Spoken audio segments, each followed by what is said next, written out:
Hare Krishna, bienvenidos. Soy Chitrak Das. En primer lugar, quiero agradecer a Georgina por la invitación al encuentro de hoy. También quiero agradecer a los oradores previos que estuvieron dando excelentes clases sobre la temática que hoy vamos a abordar. Y también va mi agradecimiento para todos los miembros de nuestra comunidad que de manera sincrónica y diacrónica están presentes en estos encuentros. El orden del programa de hoy va a ser cantar Jayo Radha Madhava, luego pronunciar el Dvadakshara Mantra, leer el texto en sánscrito, traducción y significado del Bhagavad Gita tal como es, capítulo 7, texto 4.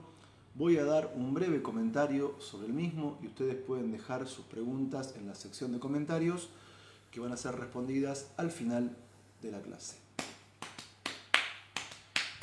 Jaya Radha Madhava Kunja Bihari Jaya Radha Madhava Kunja Bihari Gopi Jana Vallabha Girivardhari Gopi Jana Vallabha Girivardhari Yashodanandana Raja Janaranjana Yashodanandana Braja Janaranjana Jamunatira Vanachari Jamunatira Vanachari Jaya Radha Madhava Kunja Bihari Jaya Radha Madhava Kunja Bihari Gopi Jana Vallabha Girivardhari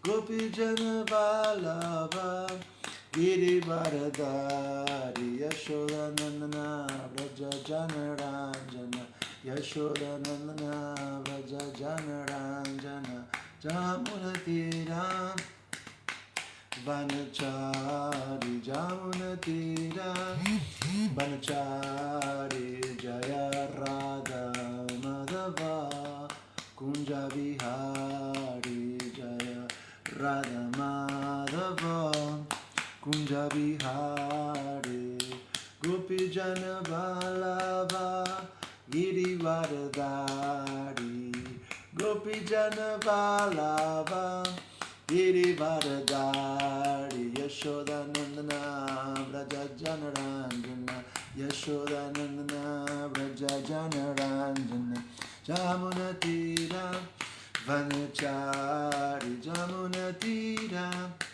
Vanachari Jaya Radha Madhava Kunja Bihari Jaya Radha Madhava Kunja Bihari Gopi Jana Vallabha Girivardhari Gopi Jana Vallabha Girivardhari Yashodanandana Braja Janaranjana Yashodanandana Braja Janaranjana Jamunatira Vanachari Jamunatira Vanachari Jaya Radha Madhava Kunja Bihari Jaya Radha Madhava Kunja Bihari Gopi Jana Vallabha Girivardhari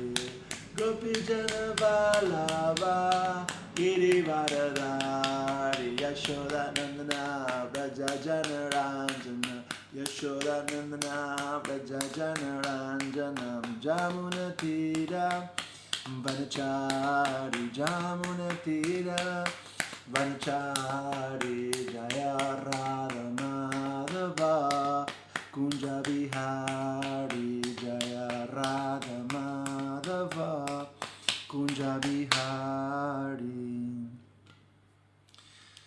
Om Namo Bhagavate Vasudevaya. Om Namo Bhagavate Vasudevaya. Om Namo Bhagavate Vasudevaya. Bhagavad Gita tal como es, capítulo 7, texto 4. Bumir apo nalo vayu kanmano budir evacha ahankara iti tyame vina prakriti ashtada. La tierra, el agua, el fuego, el aire, el éter, la mente, la inteligencia y el ego falso, estos 8 elementos en conjunto constituyen mis energías materiales separadas.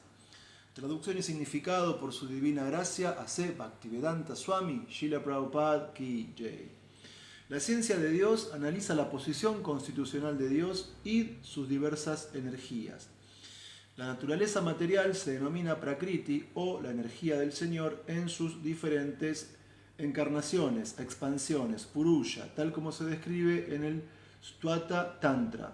Vishnostu Trini Rupani Purusha Kyanyato Vidu Ekam Tu Mahata Sastri Dvitityam Tuam Andasamstitam Tritiyam Sarvabhutastam Tanishnyatva Vimuchyate. Para llevar a cabo la creación material, la expansión plenaria del Señor Krishna adopta la forma de 3 Vishnus. El primero de ellos, Mahavishnu, crea la energía material total conocida como el Mahat Tattva. El segundo, Garbhodakaya y Vishnu, entra en todos los universos para crear diversidades en cada uno de ellos. El tercero, Kshirodakaya y Vishnu, se difunde en todos los universos en forma de la superalma omnipresente y se conoce como Paramatma. Él está presente incluso dentro de los átomos. Todo aquel que conozca estos 3 Vishnus se puede liberar del enredo material. Este mundo material es una manifestación temporal de una de las energías del Señor. Todas las actividades del mundo material están dirigidas por esas 3 expansiones Vishnu del Señor Krishna. Estos Purushas se denominan encarnaciones. Por lo general, aquel que no conoce la ciencia de Dios, Krishna, supone que este mundo material es para el disfrute de las entidades vivientes y que las entidades vivientes son los Purushas, los causantes, los controladores y los disfrutadores de la energía material. Según el Bhagavad Gita, la conclusión atea es falsa. El verso en discusión se afirma que Krishna es la causa original de la manifestación material. En el Srimad Bhagavatam también confirma eso mismo. Los ingredientes de la manifestación material son energías separadas del Señor. Incluso el Brahmayotir, que es la meta última de los impersonalistas, es una energía espiritual manifestada en el cielo espiritual. En el Brahmayotir no hay diversidad espiritual como en los Vaikuntas. Y el impersonalista considera que ese Brahmayotir es la meta última y eterna. La manifestación Paramatma también es un aspecto temporal y omnipresente de Kshirodakaya y Vishnu. Las manifestaciones Paramatma no es eterna en el mundo espiritual. En consecuencia, la auténtica verdad absoluta es la suprema personalidad de Dios, Krishna. Él es la persona energética completa y posee diferentes energías separadas e internas. En la energía material, las principales manifestaciones son 8, como se mencionó antes. De estas, las primeras 5 manifestaciones, es decir, la tierra, el agua, el fuego, el aire y el cielo, se conocen como las 5 creaciones gigantescas o las creaciones burdas, dentro de las cuales se incluyen los 5 objetos de los sentidos. Estos objetos son las manifestaciones del olor, el sabor, la forma, el tacto y el sonido físico. La ciencia material abarca estas 10 cosas y nada más, pero las otras 3, es decir, la mente, la inteligencia y el ego falso, son desdeñadas por los materialistas. Los filósofos que se ocupan de las actividades mentales tampoco tienen conocimiento perfecto, porque no conocen la fuente última, Krishna.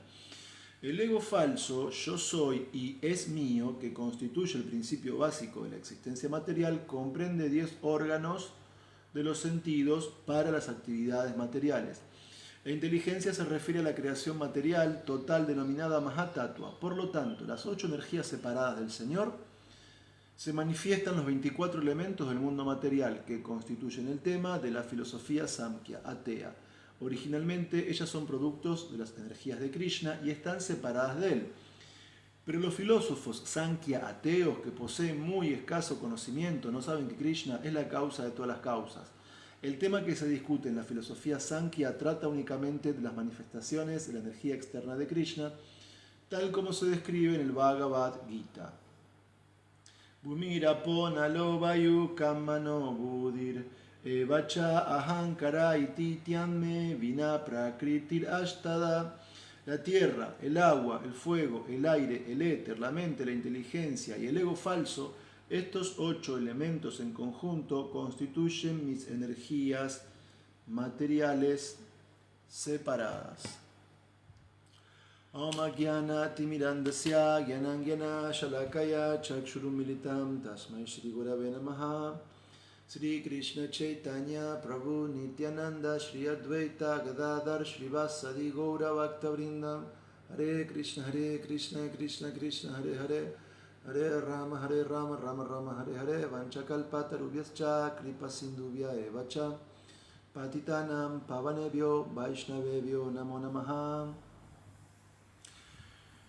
Los seres humanos tenemos diferentes rasgos que nos caracterizan y uno de ellos, entre otros tantos, es la racionalidad. La racionalidad en el mundo ha dado comienzo a diferentes teorías filosóficas. Racionalidad y filosofía son conceptos altamente relacionados entre sí.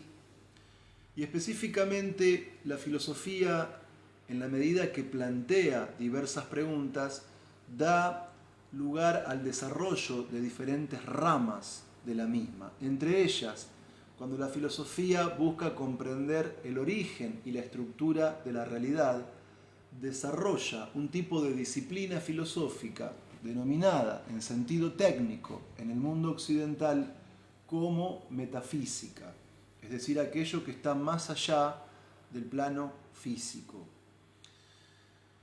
Pero no solamente la racionalidad filosófica se ha elevado mediante la especulación intelectual a la búsqueda del origen de todo, sino que también otro rasgo constitutivo del ser humano es que en nosotros se desarrolla lo que en sánscrito se denomina Shraddha. Es decir, el ser humano, además de la racionalidad, se caracteriza también por poseer fe. Y la fe es un factor muy importante en la forma humana de vida, porque dependiendo del tipo de fe en particular que cada persona tenga, es que va a abocarse o va a dirigirse o va a practicar algún tipo de proceso religioso en particular. Y en un punto la filosofía y la religión tienen un puente que las conecta, en el sentido que desde la racionalidad la filosofía ha buscado la raíz de todo y ha desarrollado teorías metafísicas, y la fe en el ámbito religioso también se ha elevado a la búsqueda de un creador. La fe en el ámbito religioso también se ha elevado a la búsqueda de lo divino, de lo que está más allá del plano del sentido común y lo que está más allá de la experiencia de nuestros sentidos, es decir, Dios. Y en este punto tenemos que detenernos porque con todo el desarrollo filosófico que la humanidad ha tenido y con todo el desarrollo religioso que la humanidad ha logrado, tanto por el punto de vista de la metafísica y su búsqueda de la raíz de todo, o tanto desde el punto de vista de la religión y la búsqueda de lo sagrado, de lo divino, aún así, habiendo tantas filosofías en el mundo, y aún así habiendo tantas religiones en el mundo, los seres humanos, y sobre todo las personas promedio, están bastante confusas en cuanto a la divinidad. Quiero decir con esto que tanto la racionalidad como la fe han sido impulsos para los seres humanos en la búsqueda de lo trascendente, de lo sagrado, de lo divino, de lo causal. Pero aún así, apoyándonos en la razón y apoyándonos en la fe, desarrollando metafísica y desarrollando religión, aún así la realidad es que las personas promedio están muy confundidas respecto de Dios. Es decir, la persona promedio no tiene una idea clara respecto de la causa, de la raíz, del origen y del fundamento de toda realidad. Es decir, la persona promedio no tiene un conocimiento preciso acerca de Dios. Y en esto tenemos que detenernos, porque en la clase de hoy estamos abordando el capítulo 7 del Bhagavad Gita tal como es, cuyo título es El conocimiento del absoluto. Entonces, tenemos que pararnos a reflexionar en la importancia del estudio del capítulo 7, porque al abordar metódica y sistemáticamente cada uno de los shlokas que componen este capítulo 7, podemos superar la problemática de la persona promedio, podemos trascender esas ideas vagas, esas ideas difusas, esas ideas nebulosas que tiene acerca de Dios la persona promedio, porque en este capítulo 7 del Bhagavad Gita tal como es la divinidad misma que se describe ante nosotros. Es decir, que este capítulo 7 nos permite superar las concepciones erróneas acerca de Dios. El capítulo 7 nos permite superar las concepciones sentimentales acerca de Dios.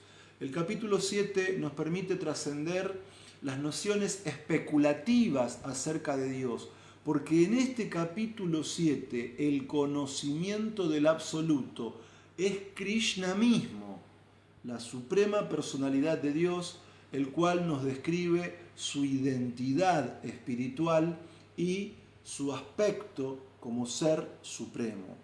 Y por lo tanto el conocimiento de este capítulo es muy importante porque nos da una visión clara de Dios, nos da una visión que está más allá de la imaginación poética, que está más allá del sentimentalismo de la persona promedio y que está más allá incluso de la capacidad especulativa de los filósofos y los intelectuales. Porque en este capítulo 7 Dios mismo nos revela su propio modo de ser. Es decir, Dios asume el papel de instruir a Arjuna y a través de él a toda la humanidad para que tengamos una visión filosófica de la divinidad suprema.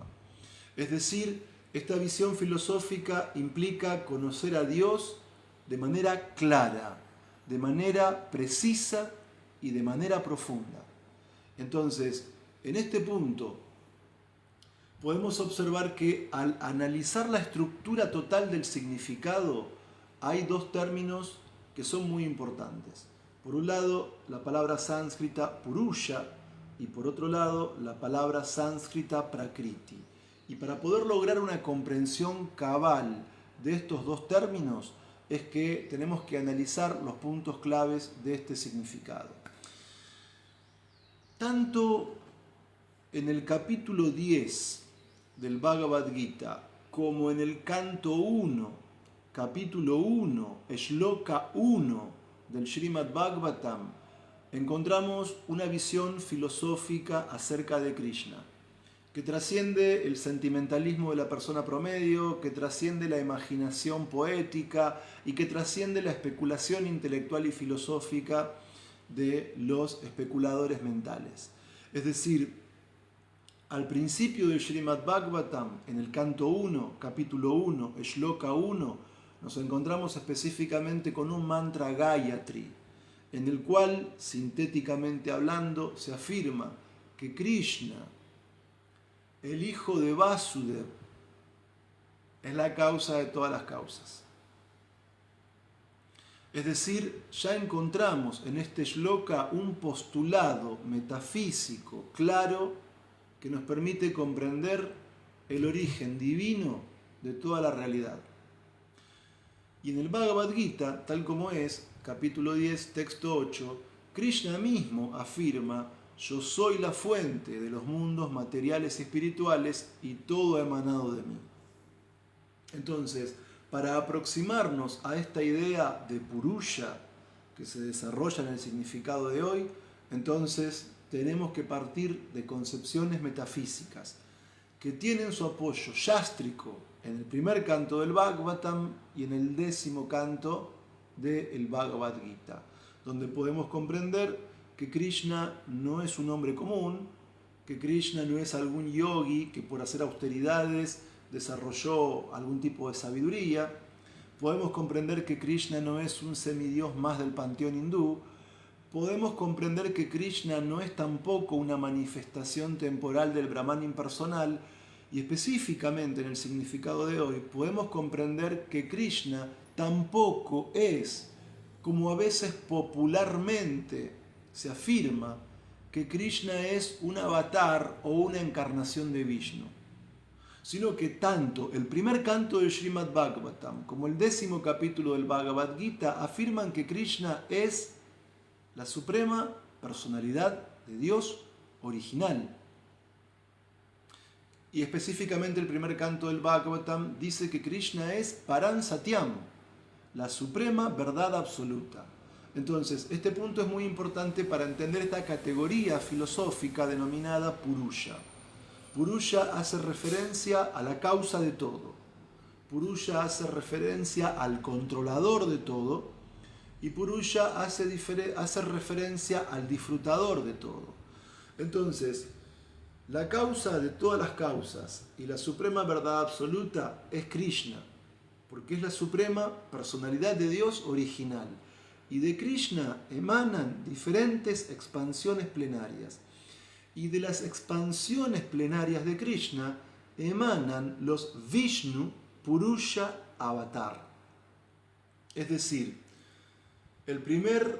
la primera manifestación Purusha es Mahavishnu. Y como vimos en el significado de hoy, Mahavishnu es la fuente del Mahatattva. Mahavishnu es la fuente de la energía material total, lo que en el Bhagavad Gita conocemos en sánscrito como Prakriti, la naturaleza material.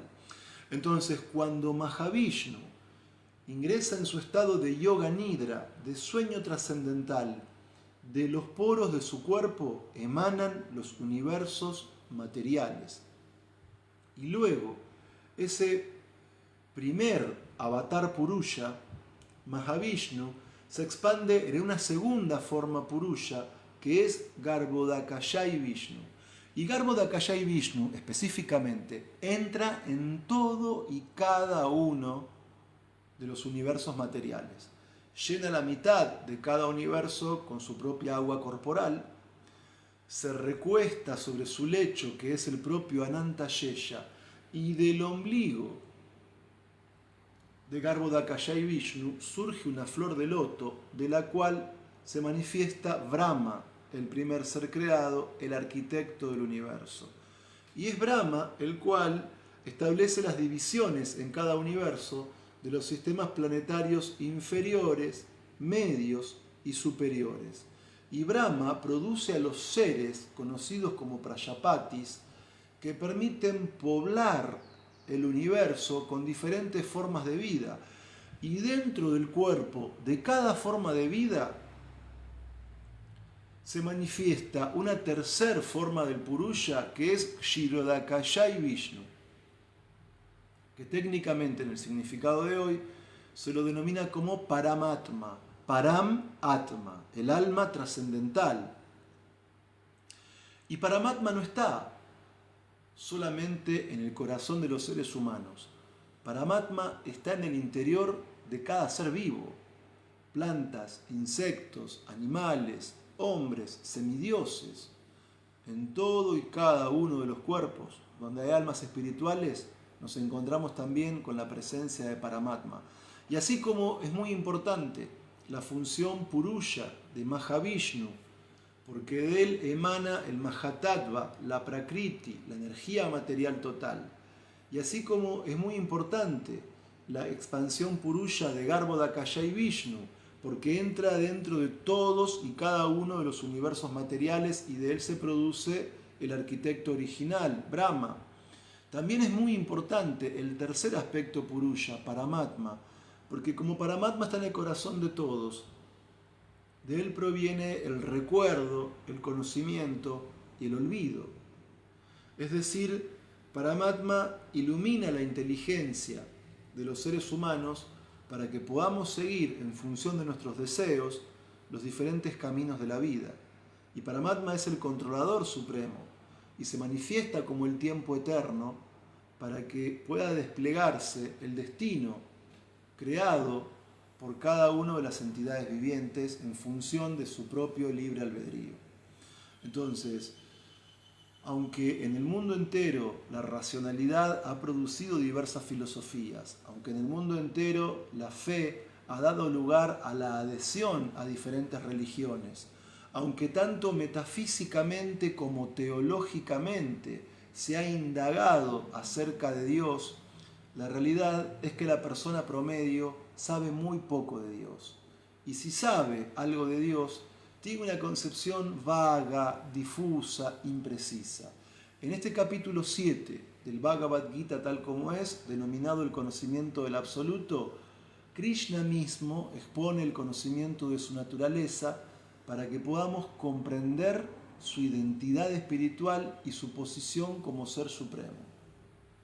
Entonces, de Krishna, que es la causa de todas las causas, de Krishna, que es la suprema verdad absoluta, surgen diferentes expansiones plenarias, de las cuales surgen los Vishnu Purusha Avatar. Mahavishnu, Garbhodakashai Vishnu y Kshirodakashai Vishnu.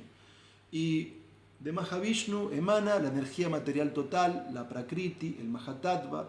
Garbhodakashai Vishnu entra en todo y cada uno de los universos. Kshirodakashai Vishnu entra en todo y cada uno de los cuerpos de los seres vivos.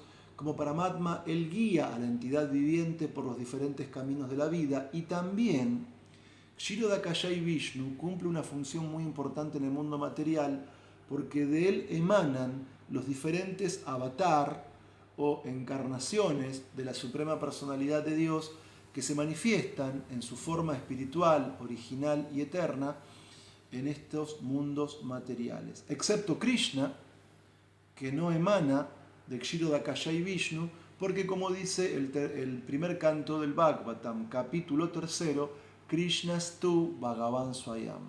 El Señor Krishna, el hijo de Vasudev, es la suprema personalidad de Dios original.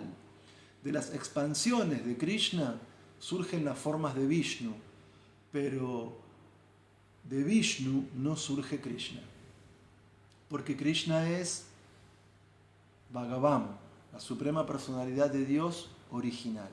Y Él es la fuente de todas las diferentes formas de la suprema personalidad de Dios. Ahora bien, hasta aquí hemos hablado del aspecto purusha del significado de hoy.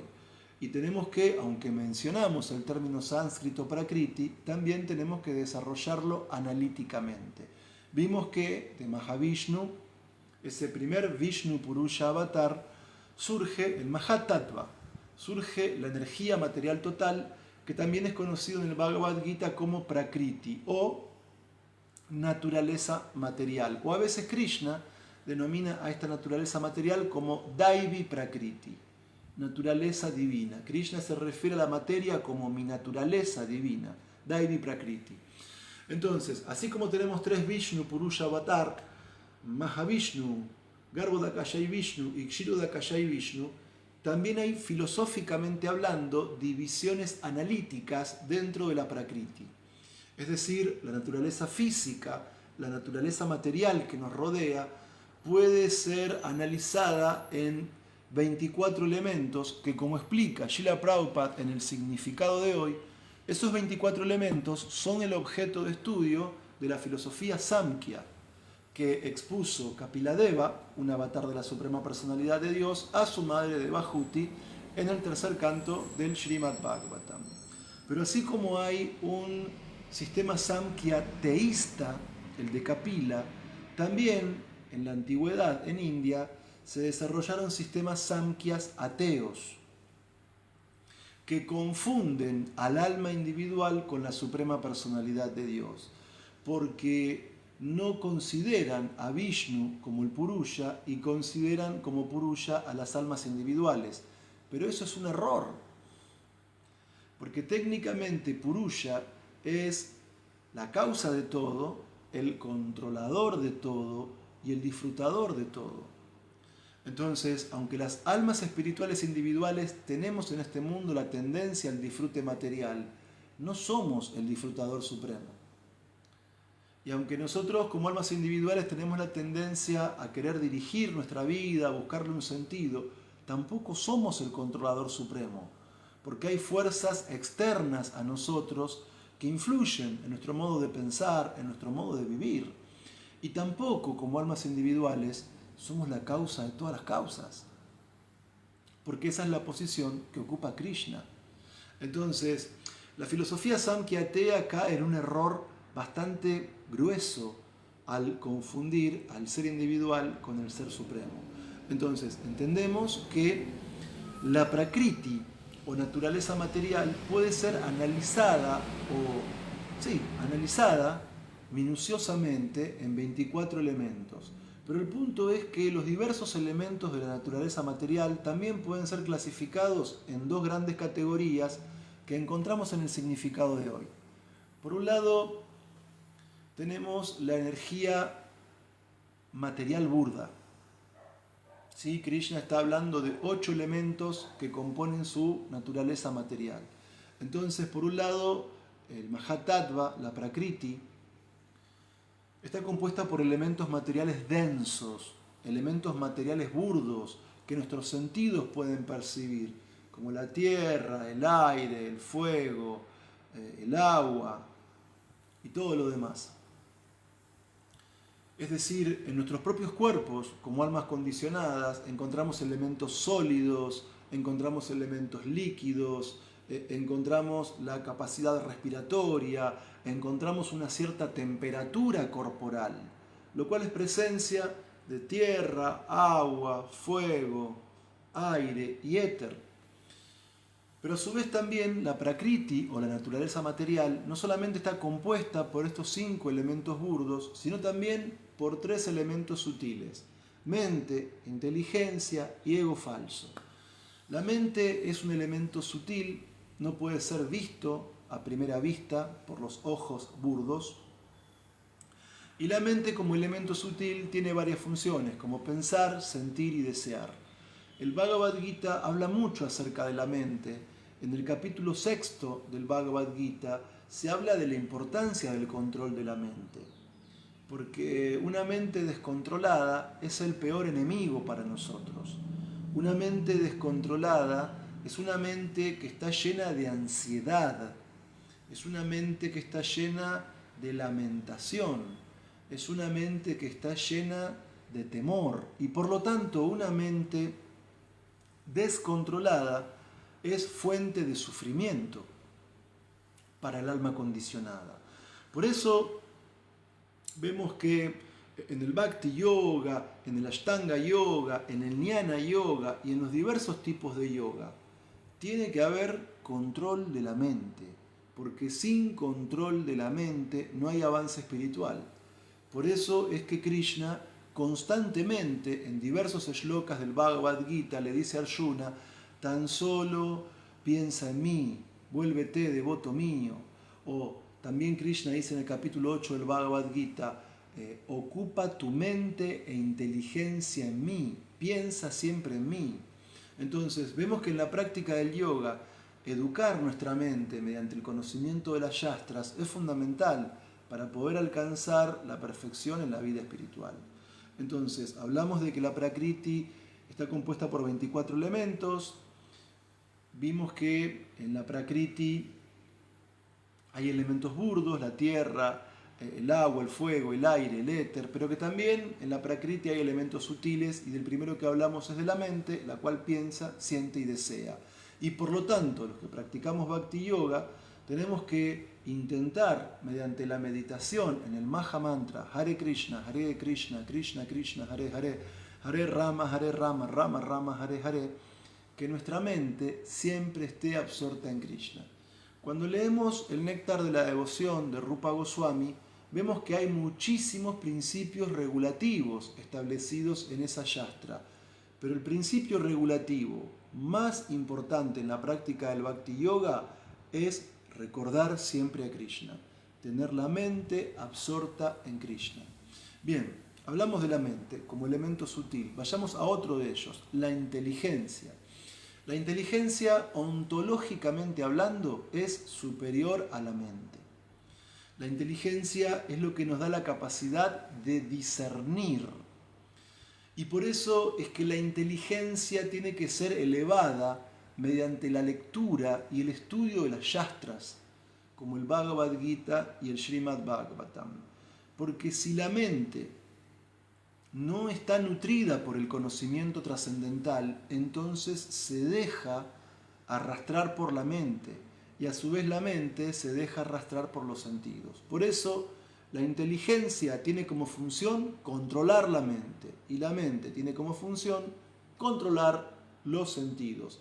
Pero para que la inteligencia pueda cumplir su función jerárquica, tenemos que liberar a nuestra inteligencia de imaginaciones, especulaciones o sentimentalismo. Nuestra inteligencia tiene que estar iluminada por el conocimiento perfecto de las Shastras. Y es por eso que Srila Prabhupada, antes de venir a Occidente, preparó su traducción y comentario del Srimad Bhagavatam. Y cuando Srila Prabhupada vino a Occidente, trajo baúles con libros, pero no libros de poetas imaginativos o de personas sentimentalistas o de filósofos especulativos. Srila Prabhupada nos trajo el fruto maduro del conocimiento védico, que es el Srimad Bhagavatam. Y en el propio Bhagavatam se afirma que por oír regularmente el Srimad Bhagavatam, uno adquiere fe inquebrantable en Krishna y uno se vuelve estable en la práctica del Bhakti Yoga. Entonces, hay personas que intentan practicar el proceso de conciencia de Krishna, pero que como no tienen conocimiento filosófico, no se quedan fijas en el proceso, no se quedan fijas en el sadhana. ¿Por qué? Porque su mente oscila, porque su mente hoy quiere vida espiritual, mañana la mente quiere vida material, hoy la mente quiere pureza y avance espiritual, otro día la mente quiere complacencia de los sentidos, porque la mente es chanchalá, la mente es inestable. Por eso es que la mente tiene que ser estabilizada por la fuerza de la inteligencia, que es superior. Pero la inteligencia tiene que estar nutrida con la lectura y el estudio de los libros de Srila Prabhupada. Porque de ese modo, cuando en la inteligencia se incorpora conocimiento trascendental, uno puede ver claramente, intelectualmente, filosóficamente, en base a conocimiento perfecto, qué es lo que en mi vida me eleva y qué es lo que en mi vida me degrada. Y por lo tanto, con una inteligencia fija en el conocimiento trascendental, producto de la lectura y el estudio de los libros de Srila Prabhupada, tenemos que saber discernir y evitar lo que nos degrada y elegir los que nos elevan la vida espiritual. Y así controlar las funciones de la mente, el pensar, sentir y desear, para que pensemos en Krishna, para que deseemos avance espiritual y para que sintamos una alegría trascendental en el canto del Mahamantra Hare Krishna. Y de ese modo los sentidos se van a ocupar en el oír, cantar y recordar acerca de Krishna. Y eso va a producir un estado de felicidad trascendental que nos va a permitir comprender, no por teoría, sino por propia realización personal, que en la vida espiritual, en el Bhakti Yoga, hay un gusto superior. Hay un néctar que supera todos los placeres materiales y que comparado con el placer de absorbernos en el canto del Mahamantra Hare Krishna, los placeres materiales son inferiores y son de menor calidad y son mucho menos satisfactorios. Entonces, es muy importante comprender las funciones de la mente, es muy importante comprender las funciones de la inteligencia y también es muy importante comprender otro elemento de la prakriti en el plano sutil, que es ahankar, que es el ego falso. La mente en sánscrito se denomina manas, la inteligencia en sánscrito se denomina buddhi, y luego nos encontramos con un elemento denominado ahankar, que es traducido en las Shastras como ego falso. Ego falso quiere decir que olvidamos nuestra identidad como almas espirituales y creemos que somos estos cuerpos materiales, en su aspecto burdo y en su aspecto sutil. Y por lo tanto, en el significado de hoy, vimos que el ego falso tiene dos grandes manifestaciones. pensar que el cuerpo es el yo y pensar que todo lo que me rodea es mío. Entonces, el ego falso se puede trascender mediante el desarrollo de nuestro ego verdadero. Es decir, cuando leemos el capítulo 2 del Bhagavad Gita, nos encontramos con jnana, nos encontramos con conocimiento filosófico acerca del ser. ¿Cómo trascendemos el ego falso?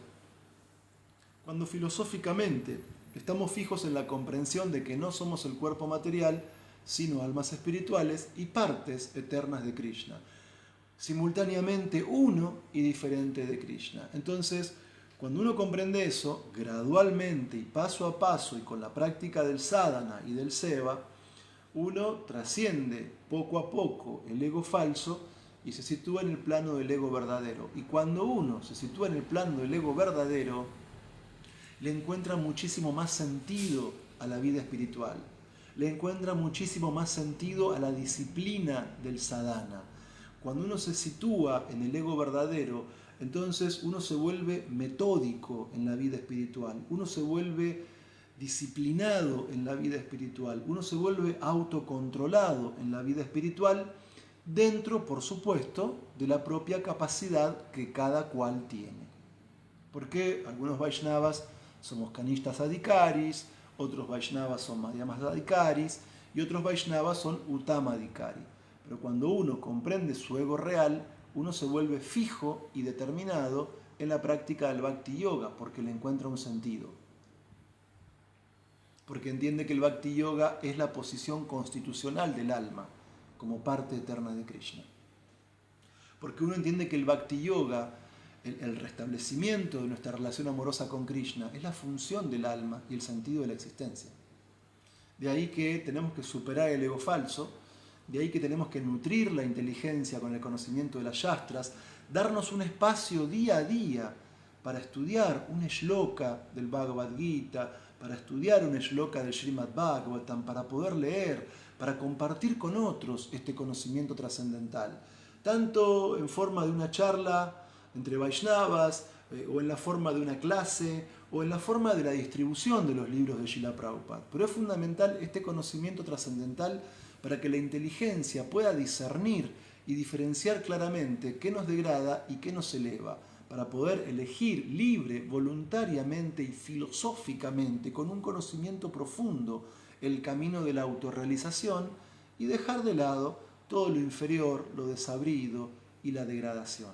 De ese modo, cuando trascendemos el ego falso y nos situamos en el ego verdadero, de ese modo, cuando la inteligencia está iluminada por el conocimiento perfecto, entonces la mente va a cumplir sus funciones, pero en relación con Krishna. Va a pensar en Krishna, porque lo va a recordar, va a desear alcanzar el amor por Krishna, y va a sentir que en el Bhakti Yoga hay un placer trascendental. Y en ese sentido, nuestros propios sentidos van a ocuparse en los procesos de oír, cantar y recordar, y en ese plano vamos a poder alcanzar la experiencia directa del ser. En este proceso del Bhakti Yoga, que es el rey de todo conocimiento y que se practica con alegría. Entonces, es muy importante ver cómo en diferentes partes del mundo, a través de la racionalidad, se desarrollaron sistemas filosóficos donde muchos de ellos tienen un cariz fuertemente metafísico, la búsqueda de una causa de todo. Vemos también cómo la fe en el ser humano ha llevado a las personas a adoptar diferentes procesos religiosos y mediante la teología se ha intentado demostrar la existencia de Dios, sus atributos y todo lo demás.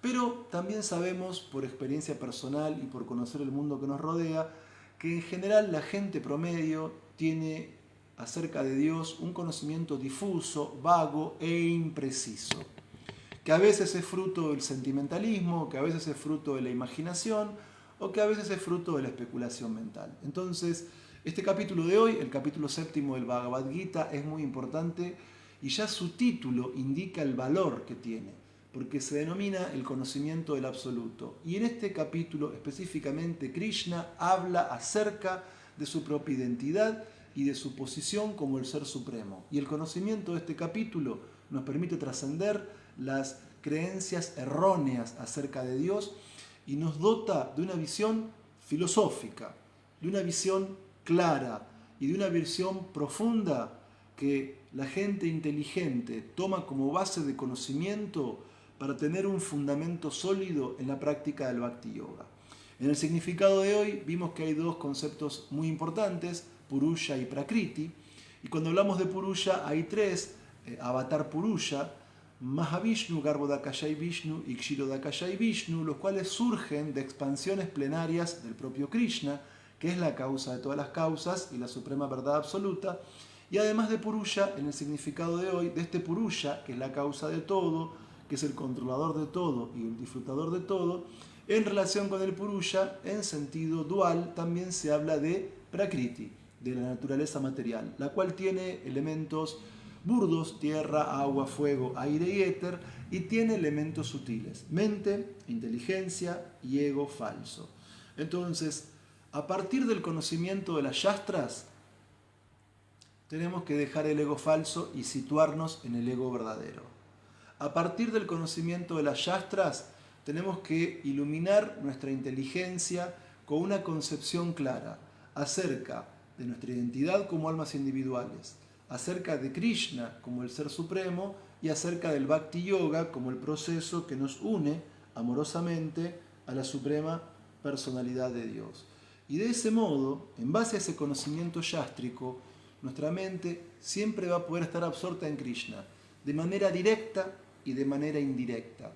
Indirectamente, Krishna está presente ante nosotros en forma de su Daivi Prakriti, su naturaleza divina, es decir, la energía material que nos rodea porque ha emanado de Krishna.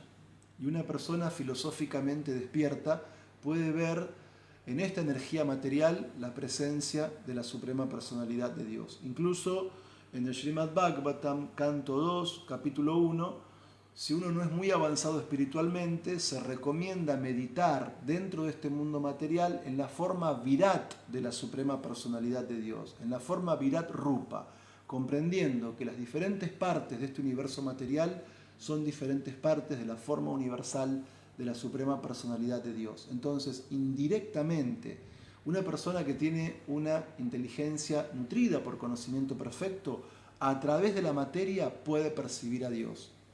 Y también, directamente, nuestra inteligencia y luego también nuestra mente pueden percibir a Dios en forma del Mahamantra Hare Krishna, en forma de la deidad y en forma del Srimad Bhagavatam. Y de ese modo estar siempre indirecta y también directamente consciente de Krishna, lo cual implica la máxima perfección de la vida humana. Hare Krishna, todas las glorias a Srila Prabhupada y a los Vaishnavas reunidos. Aum Tat Sat. Bien, voy a chequear si hay preguntas en la sección de los comentarios, pero bueno, principalmente son saludos. No llego a ver ninguna pregunta en particular. Así que muchas gracias por estar presentes de manera sincrónica y diacrónica en nuestras clases del grupo de Facebook del Bhagavad Gita tal como es. Hare Krishna. Saludos para Unmada Vidyanidhi. Hare Krishna. Aum Tat Sat.